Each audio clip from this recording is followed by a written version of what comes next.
कृषि क्षेत्रमा त यो आमूल चेन्ज भएको देख्छु मैले चाहिँ बजेटमा 20औं वर्षदेखि एउटा संरचनामा हिँडिरहेको स्थितिलाई अर्को डाइरेक्सनमा जाँदा त असहज महसुस हुन्न र बाँझो जग्गालाई स्पष्ट रूपमा बाँझो नराख्ने नीति लिया छ।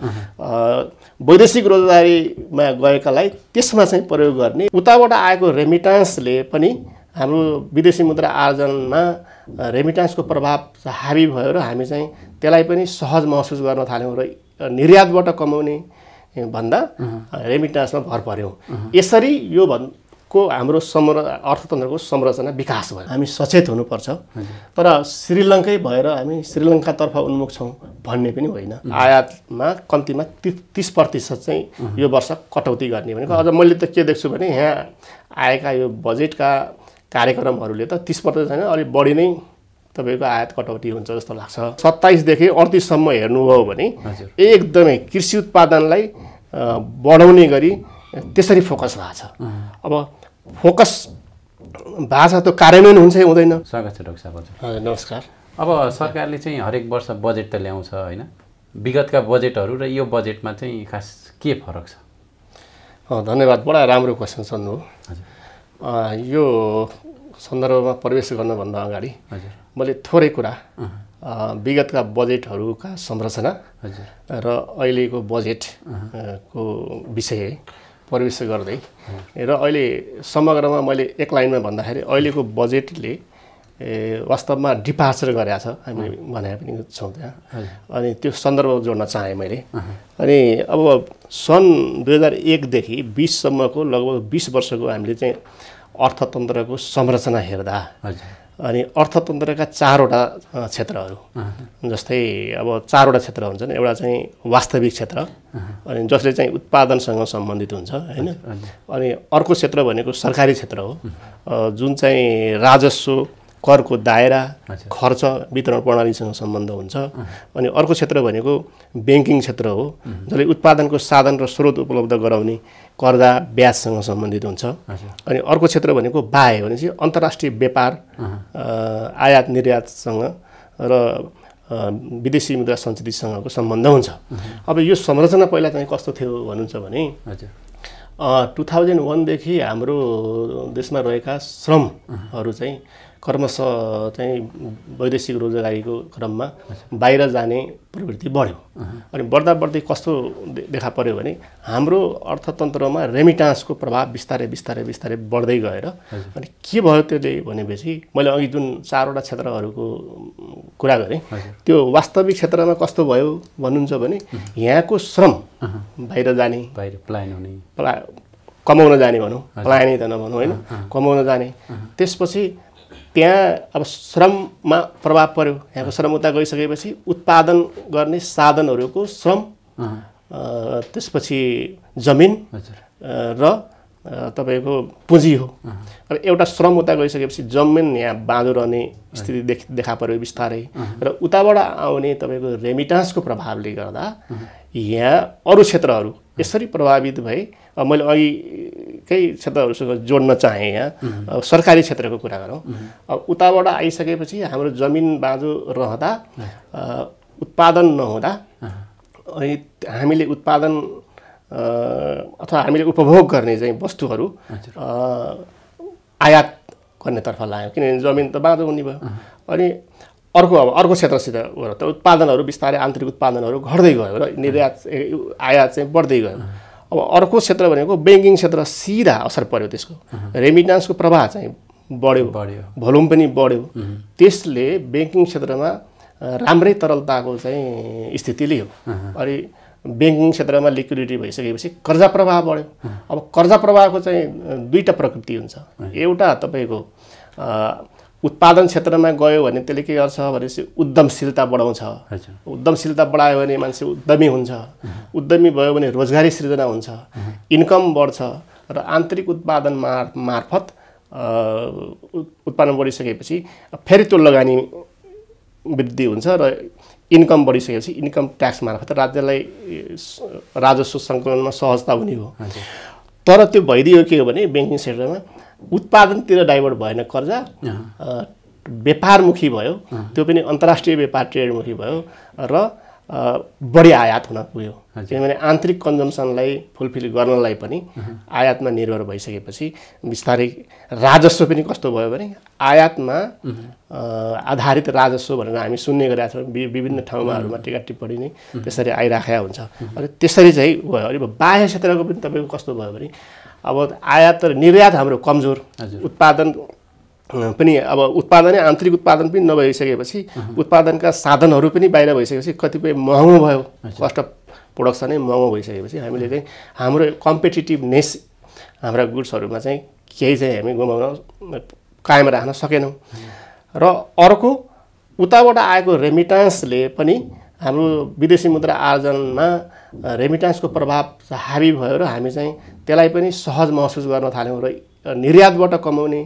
भन्दा रेमिटान्समा भर पर्यौँ यसरी यो को हाम्रो अर्थतन्त्रको संरचना विकास भयो अब त्यसलाई मैले थोरै अहिलेको यो आएको बजेटले यी क्षेत्रगत हिसाबले नै कसरी प्रभाव पारेछ भन्ने कुरामा चाहिँ मैले विश्लेषण गर्न चाहन्छु अब जस्तै अब मैले अघि भने वास्तविक क्षेत्रमा यो बजेटले के सम्बोधन गर्यो त कसरी डिपार्चर भयो भन्ने सन्दर्भमा अब आन्तरिक उत्पादनमा केन्द्रित छ यो भनेर हामीले बजेटको तपाईँको यो उसमै नीति तथा कार्यक्रमको प्राथमिकतामा के राखेका छौँ भने आन्तरिक उत्पादन बढाउने र आयातलाई कम्तीमा पनि 30% एग्रिकल्चरको आयातमा कम्तीमा 30% चाहिँ यो वर्ष कटौती गर्ने भनेको अझ मैले त के देख्छु भने यहाँ आएका यो बजेटका कार्यक्रमहरूले त 30% छैन अलिक बढी नै तपाईँको आयात कटौती हुन्छ जस्तो लाग्छ अब कसरी भन्नुहुन्छ भने कृषिमा बढी फोकस छ तपाईँले बजेटको बुदा नम्बर तपाईँको 27 देखि 38 सम्म हेर्नुभयो भने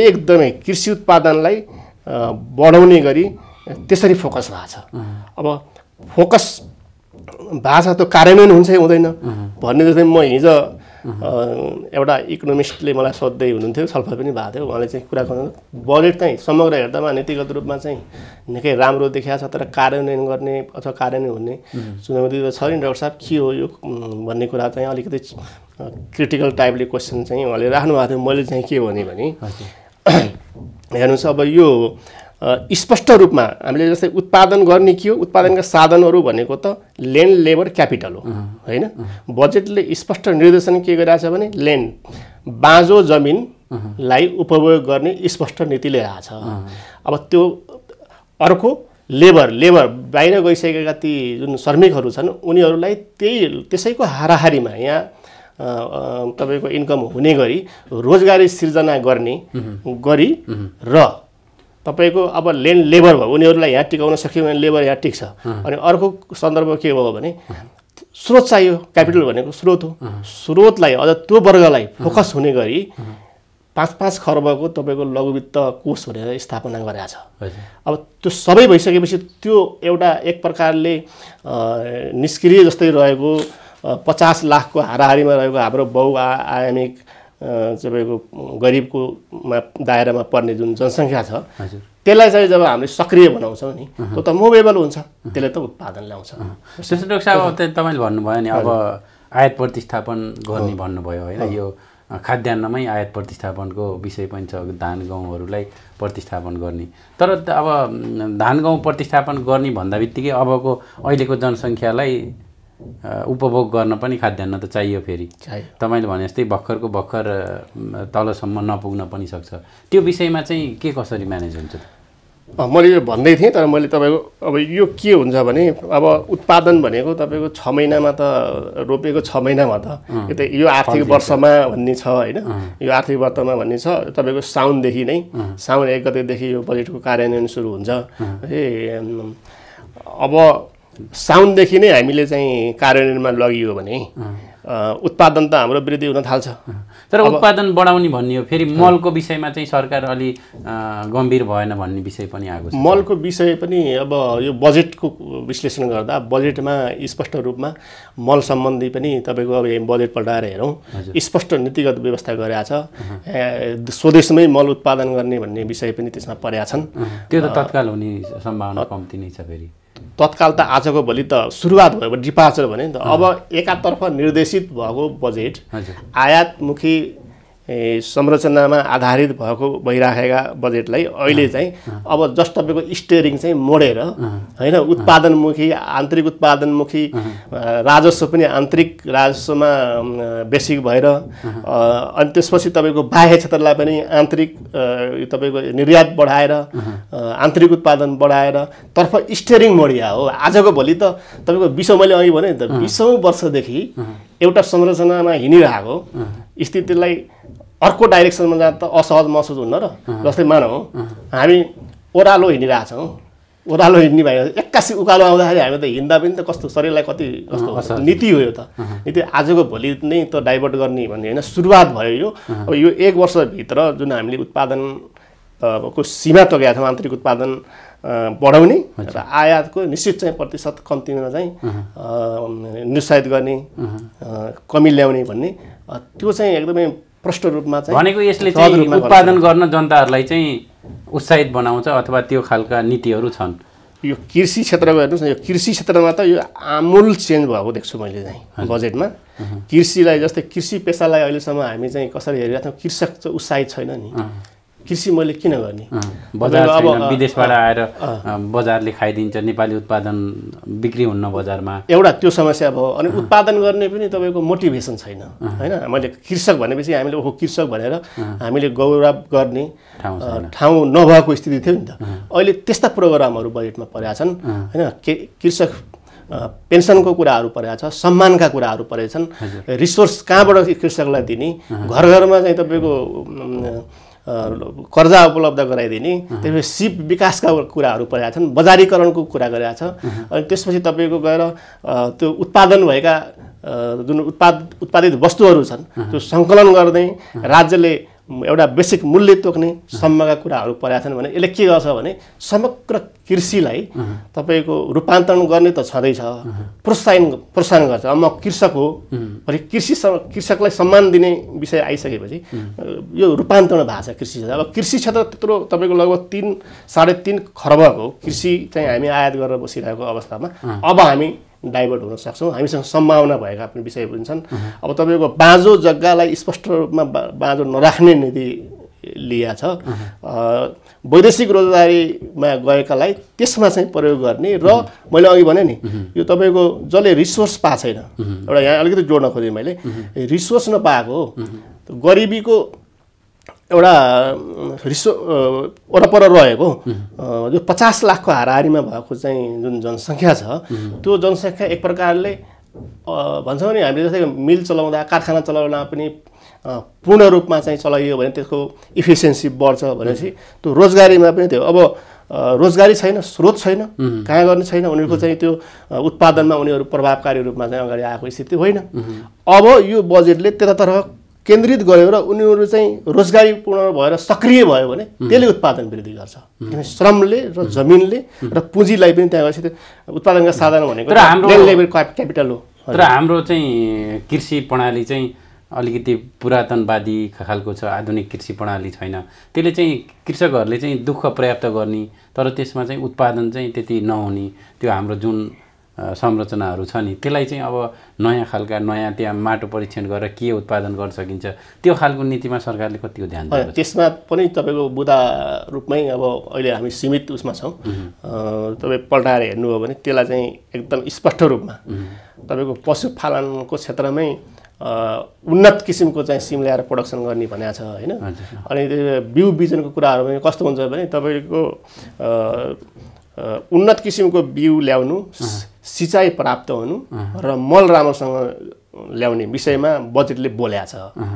त्यो बजेटले बोलेको छ, त्यो व्यवस्थापन गर्न सकियो भने कयौँ गुणा उत्पादन बढेर जान्छ।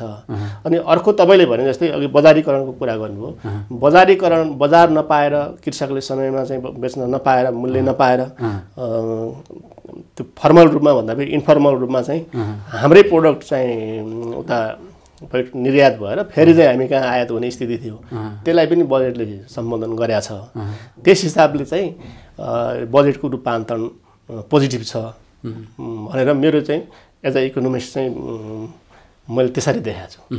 अब यो अघि मैले तपाईँको अझै थोरै त्यसमा जोडेँ, जस्तै बजेटको रूपमा कहाँ ट्रान्सफर भएको छ भन्दा सरकारी क्षेत्र र तपाईँको छ नि बाह्य क्षेत्रमा पनि पहिलाभन्दा कसरी ट्रान्सफर भयो भन्दा तपाईँले हेर्नुहोस् राजस्व नीतिमा के छ भने आन्तरिक राजस्वको हिस्सा बढाउने भनेको छ र साना मझौला उद्योगहरू अनि त्यसपछि गएर यहाँ उत्पादन हुने जस्तै गाडीको एसेम्बल गर्ने मोटरसाइकलको एसेम्बल गर्नेहरूलाई पनि चाहिँ प्रोत्साहन गर्ने किसिमको नीति छ। त्यसपछि आन्तरिक उत्पादन बढाएर आन्तरिक राजस्व प्रणालीलाई मजबुत गर्ने र आयातमुखीलाई बिस्तारै अनि निरुत्साहित गरेर यो अहिलेको जुन अर्थतन्त्र बजेटको दिशा थियो नि दिशाबाट डिपार्चर भएको स्थिति चाहिँ बजेटले मसिनो गरेर हेऱ्यौँ भने हेर्दाखेरि तपाईँको सरस्वती पूजा गरेमा त नयाँ कुरो जस्तो के छ र भने जस्तो लाग्ला तर मसिनो गरी तपाईँले सैद्धान्तिक रूपमा केलाउनु भयो भने यो डिपार्चर गरेको बजेट हो। जस्तो अब आयात प्रतिस्थापनमा विभिन्न विषयहरू छन् होइन। अब गाडीलाई पनि सरकारले यो वर्ष सरकारलाई किन्न रोक लगायो होइन प्राइभेटहरू आउलान् तर ठुलो हिस्सा चाहिँ राजस्वको ठुलो हिस्सा चाहिँ सवारी साधनहरू नै हुन् होइन। अब फेरि आयात चाहिँ प्रतिस्थापन गर्ने भनियो तर त्यसमा चाहिँ राजस्व चाहिँ वृद्धि गर्ने लक्ष्य राखियो त्यो चाहिँ कसरी सम्भव हुन्छ त? मैले अघि पनि त्यही भन्न खोजेँ हो राजस्वको दायरा विस्तार गर्ने नीति राजस्वको दायरा विस्तार गर्ने नीति भनेको यहाँ आन्तरिक उत्पादन अब व्यापक रूपमा बढाउँदा के हुन्छ भने साना मझौला उद्योगहरू दर्ता हुने क्रम सुरु हुन्छ होइन अनि त्यसपछि गएर आन्तरिक राजस्व बढ्ने क्रम सुरु हुन्छ।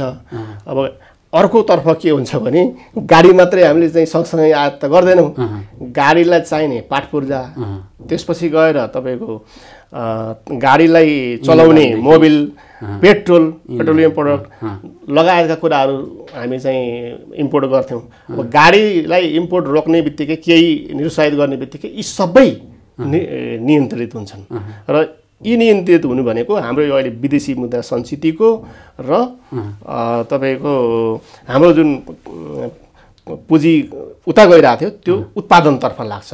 उत्पादनले के बढाउँछ भनेपछि उत्पादन बढेपछि तपाईँको के बढ्छ रोजगारी स्वतः बढ्ने भयो रोजगारी भयो स्वतः बढेपछि इन्कम बढ्ने भयो इन्कममा हाम्रो ट्याक्स डाइभर्ट हुन्छ र आन्तरिक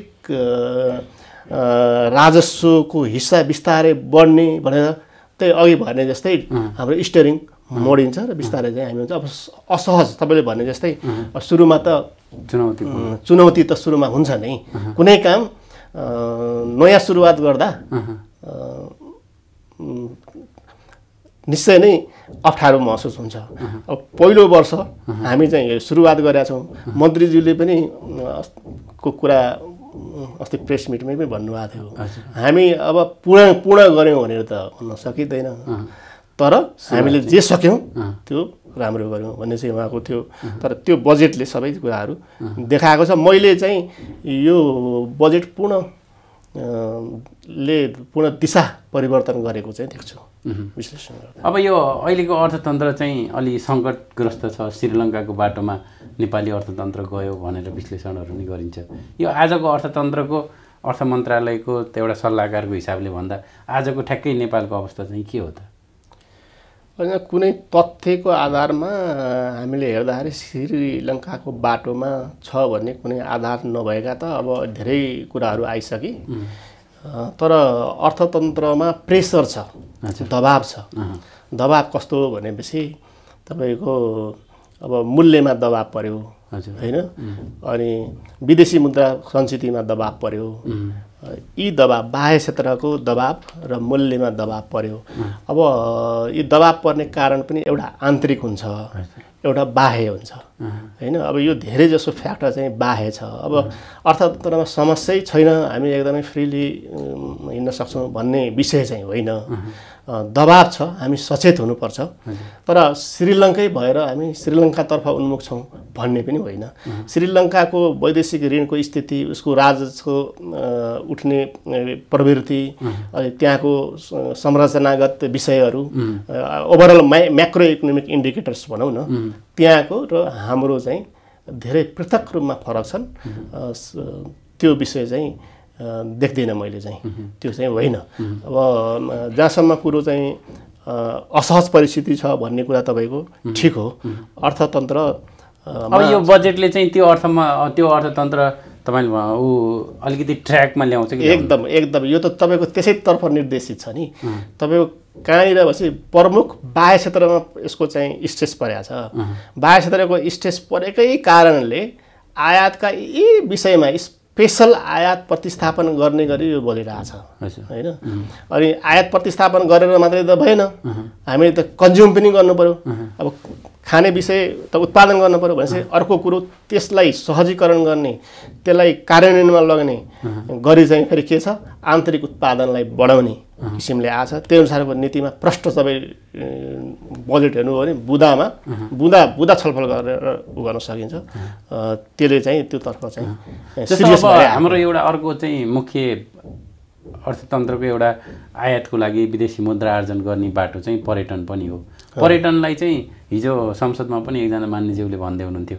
नेपालमा आउने पर्यटकले भन्दा नेपालबाट बाहिर जाने घुम्न जाने मान्छेहरूले धेरै खर्च गरे त्यो विषयमा चाहिँ सरकार गम्भीर देखिएन भनेर त्यो विदेशी पर्यटकलाई र नेपाली पर्यटकलाई बाहिर जानको लागि रोक्न कस्तो नीतिहरू छ पर्यटकलाई बाहिर जाने रोक्ने नीति भन्दा पनि अब आन्तरिक पर्यटनलाई पनि तपाईँको बढावा दिने हाम्रो देश चाहिँ एकदमै पर्यटकीय देश छ यसमा त दुविधै भएन सबैले स्वीकारै गरेको विषय हो हाम्रो हरेक ठाउँमा चाहिँ पर्यटकीय स्थलहरू छन् अब त्यसमा यातायातको अनि सरसफाइको विषयहरू अलिकति सुविधाका विषयहरू सडकका कुराहरू होटल रेस्टुरेन्टको कुराहरू अलिकति सुधार गरियो भने त्यो विषयमा बजेटले बोल्या पनि छ गर्न सकिन्छ र अहिले मेन चाहिँ पर्यटन सुधार अहिले बिस्तारै सुरुवात भइसकेको छ अब पर्यटन क्षेत्र चाहिँ ले राम्रै गति लिने पनि देखिया छ विगतमा अब विदेशी जस्तो नेपालमा घुम्न आउने पर्यटकहरूलाई खास केही प्याकेजहरू आएन भन्ने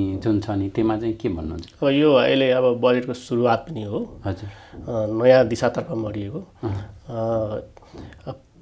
यो कोभिडको पनि पूर्ण रूपमा तपाईँको एउटा स्किम चाहिँ केही आइदिए हुन्थ्यो भन्ने पर्यटन क्षेत्रका व्यवसायीहरूले पनि सरकारले बजेटसँगै विदेशीलाई आकर्षण गर्ने केही स्किम ल्याओस् भन्ने चाहना थियो तर खास त्यस्तो स्किम चाहिँ केही आएन होइन अनि यस्तो छ भर्खरै तपाईँको यो सिचुएसन हेरौँ न हामीले सिचुएसन के हेर्नुपर्छ भनेपछि पूर्ण रूपमा यो संसार अझै खुलिसकेको छैन चलायमान भइसकेको छैन र त्यसतर्फ केन्द्रित नभएको होइन केन्द्रित छ तपाईँको हरेक शीर्षकमा हेर्नु हो भने किनभने पर्यटन भनेर पर्यटनमै पनि बोल्नु पर्दैन होइन पर्यटन भनेर विशेष प्याकेजको लागि ल्याएर भोलि चाहिँ जस्तै 2020 एउटा प्याकेज लगाएर 2020मा ल्याइयो भने त त्यसपछि कोभिड आएपछि त्यो कार्यान्वयन हुन गाह्रो भयो त्यस कारणले पूर्ण रूपमा अझै खुली नसकेको हुनाले त्यसैमा केन्द्रित भएर नआएको जस्तो देखिए तापनि यसमा चाहिँ बजेटमा पर्यटन क्षेत्रसँग अप्रत्यक्ष रूपमा जोडिएका धेरै विषयहरू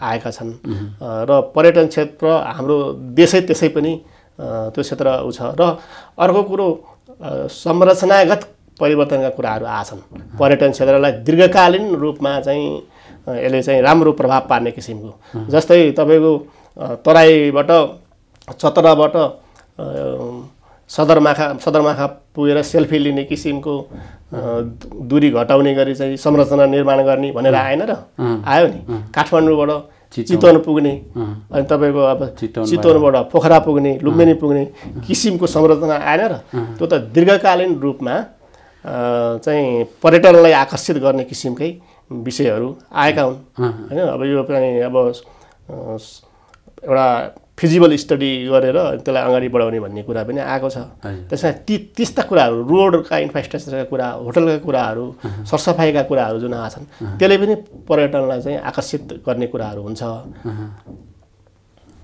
अब यो बजेटको आकार चाहिँ अलि बढियो भन्ने छ यसलाई चाहिँ अब कसरी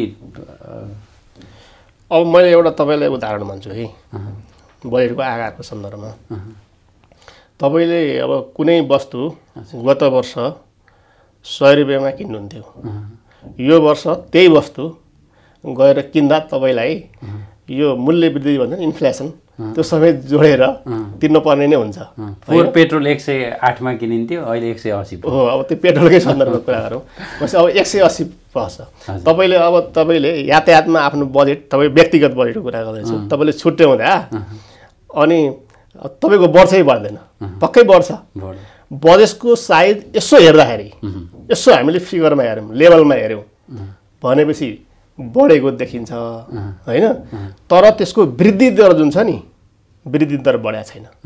तपाईँलाई म डेटै भन्छु, वृद्धि दर चाहिँ तपाईँको गत वर्षको बजेट त्योभन्दा अघिल्लो वर्षको तुलनामा 10% बढेको थियो।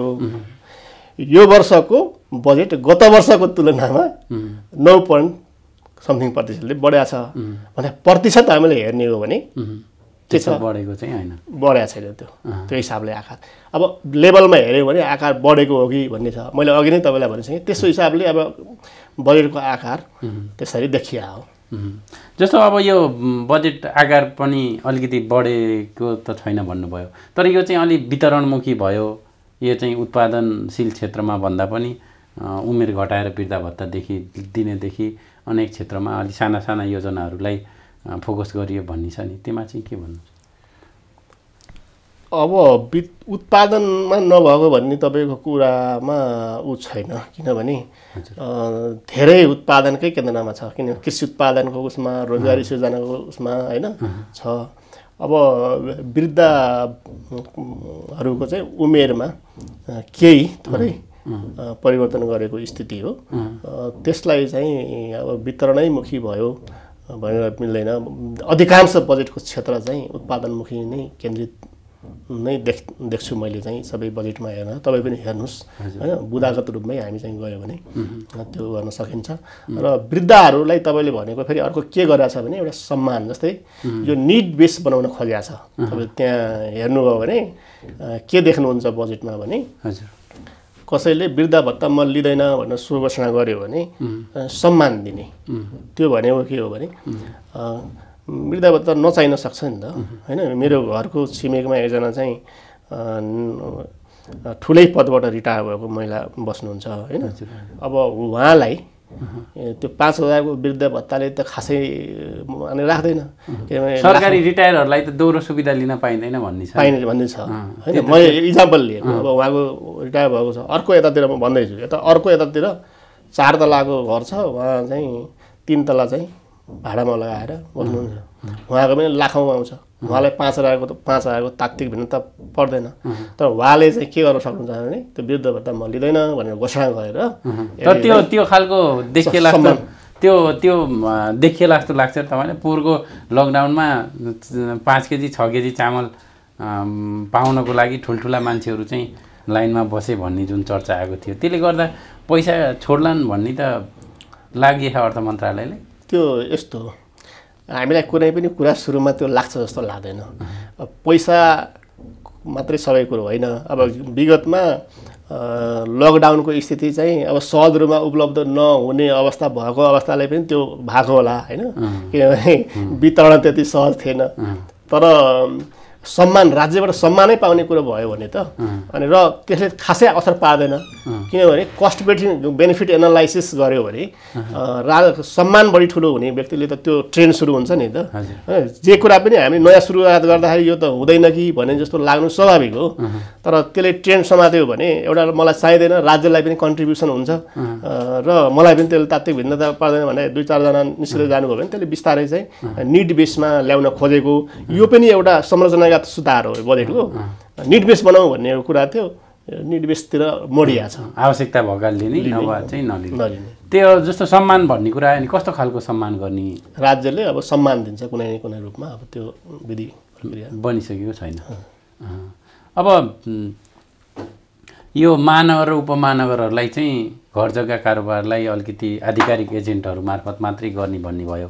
यो चाहिँ अब अहिले जुन हिसाबले टुक्रा टुक्रा पारिएको थियो, अलि उत्पादनशील क्षेत्रलाई पनि ध्वस्त पारिएको थियो, यो चाहिँ कस्तो खालको? यो पनि बजेटको नयाँ कुरा हो होइन। हजुर, तपाईँले अघि भनेकै कुरासँग मैले जोड्न चाहन्छु। यो राजस्वसँग पनि जोडिएको कुरा भयो। कसरी बढ्छ राजस्व, आयातमुखी राजस्वलाई भन्ने कुरा जुन गर्नुभएको थियो, यो पनि के भयो भने अब जग्गा जमिन अहिलेसम्म व्यक्तिले व्यक्तिगत आधारमा बेच्ने र कुन व्यक्तिले कति कमाइ गरेको छ राज्यलाई ट्याक्स नतिर्ने स्थिति थियो। अब यसलाई चाहिँ आधिकारिक व्यक्ति अथवा संस्थालाई निर्धारण गरेर कुनै कानुन अनुसार बनाएर अगाडि बढाइयो भने त के हुन्छ भने राज्यलाई पनि ट्याक्स आउने जथाभावी जुन जग्गा बिक्री हुने खण्डीकरण हुने स्थिति थियो त्यो पनि रोकिने स्थिति आउँछ नि त। यो पनि तपाईँको राम्रो पक्ष हो। अहिले चाहिँ अब महानगरपालिका र उपमहानगरपालिकामा आर्थिक वर्षदेखि लागू हुने र बिस्तारै सबै पालिकामा लागू हुने भन्ने किसिमको बजेटले बोलेको छ। त्यो विषयमा त्यो पनि एकदमै राम्रो सकारात्मक थालिनेको विषय हो यो। अब यसलाई राम्रोसँग अझ डिजिटलाइज गर्दै गयो भने सेयर बजारमा जस्तै जसलाई बेच्नुपर्ने आवश्यकता हुन्छ उसले चाहिँ बेच्नको लागि राखिदिन्छ, किन्नुपर्नेले पनि त्यो बजारबाट किन्छ, राज्यलाई पाउने ट्याक्स पनि कतै छली गर्ने अवस्था हुँदैन र त्यो निर्धारण हुन सक्छन् ती कुन कुन जग्गा चाहिँ बिक्रीयोग्य हुन्, कुन कुन खेतीयोग्य हुन्, यसले जग्गाको वर्गीकरण पनि गर्न यी सबै कुराहरूलाई चाहिँ सकारात्मक पक्षतिर मोडिन्छ यो। जस्तो अनि अर्को एउटा अलिकति रोचक पनि भयो, धेरैले चाहिँ यसलाई एकदम चाहनाको विषय पनि थियो, पुराना उद्योगहरूलाई पुनः सञ्चालनमा ल्याउने अध्ययन गरेर पनि हो होइन। सरकारी उद्योगहरू धेरैको समय समयमा चर्चा पनि हुन्छ। ती उद्योगहरूलाई चाहिँ सञ्चालनमा ल्याउन सरकारले के कस्तो मापदण्ड अपनाउँछ त? अब त्यो मात्रै भनेको छैन, त्यो लाइनमा तपाईँको के भनेको छ भने अब सबै के गर्न सकिन्छ अध्ययन गर्ने, चलाउन सक्ने उद्योगहरू चलाउने, घाटामा भएकालाई अब कसरी आउटसोर्सिङ गर्ने र त्यही अनुसार अध्ययन गरेर अगाडि बढाउने भनेको छ।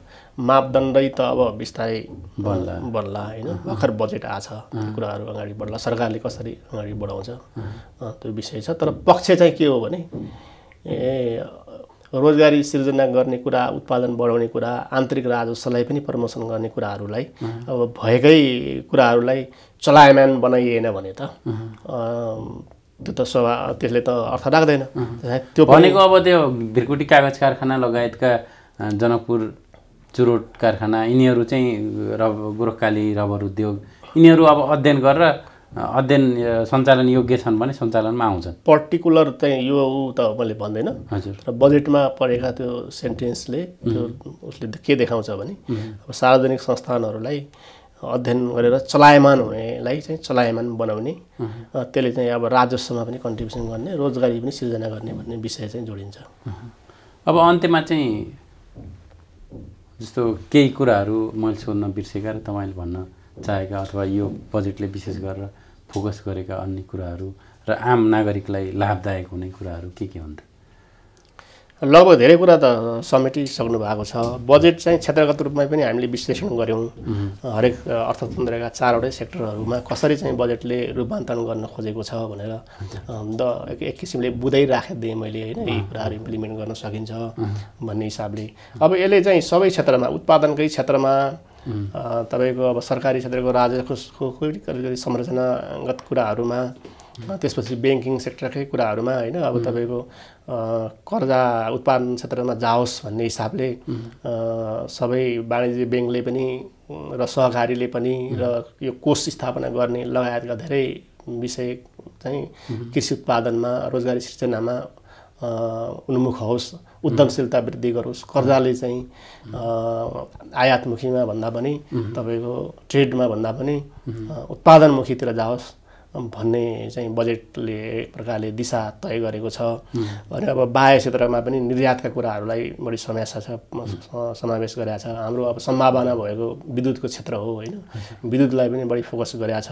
त्यसलाई कन्जम्सनलाई पनि एक प्रकारले विद्युतीय कन्जम्सनलाई फोकस गरेर आयात, हाम्रो पेट्रोलियम प्रोडक्टको आयातलाई निरुत्साहित गर्ने, एलपी ग्यासको कुरामा त तपाईँको रिप्लेसै गर्ने किसिमको चाहिँ होइन, विद्युतीय चुलो चाहिँ दिने लगायतका विषयहरू समावेश भएका छन् बाह्य क्षेत्रको विषयमा होइन। अब उत्पादनको धेरै झन् केन्द्रितै भएको छ भनेपछि समग्र 4वटै क्षेत्रमा चाहिँ बजेट सकारात्मक रूपमा अगाडि बढेको र आगामी वर्ष चाहिँ राम्रो नतिजा आउने गरी आर्थिक वृद्धि चाहिँ 8% को रहने भन्ने हिसाबले चाहिँ बजेटको उद्देश्य रहेको देखिया छ। जस्तो अब यो विगतहरुमा नि अलि यो खर्चको सरकारी खर्च चाहिँ एकदम कम भयो भन्ने थियो नि, यो खर्चलाई चाहिँ कसरी खर्च बढाउन सक्छ सरकारले चाहिँ? खर्च बढाउने सन्दर्भमा पनि यहाँ बजेटमा केही कुराहरू कानुन नै बनाएर अगाडि बढ्ने जस्ता कुराहरू पनि समावेश भएको मैले देखाएको छु हैन।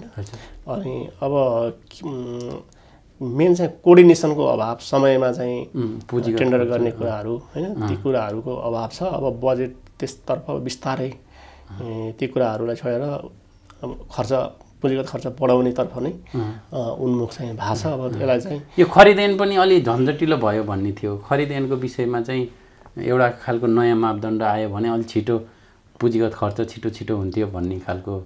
परियोजनाको विषयमा त यहाँ जस्तै परियोजना प्रमुख गर्दाखेरि सरुवाका विषयहरू अनि खर्च गर्ने विषयहरू बोलेका छन्। तपाईँले भने जस्तै अब खरिद ऐन पनि अब एउटा जवाफदेही पनि बनाउनु पर्यो, लिकेजबाट पनि रोक्न पर्यो र हाम्रो प्रक्रियागत झन्झट हुन्छन् नि त्यसलाई पनि निरुत्साहित गर्न पर्यो भन्ने विषय हो। त्यो भयो भनेपछि खर्च बढ्ने हो। अनि त्यसपछि सम्बन्धित मन्त्रालय, लाइन मिनिस्ट्रीहरूले पनि विशेष अलि पहल गर्यो भने कोअर्डिनेसन हुन आवश्यक छ।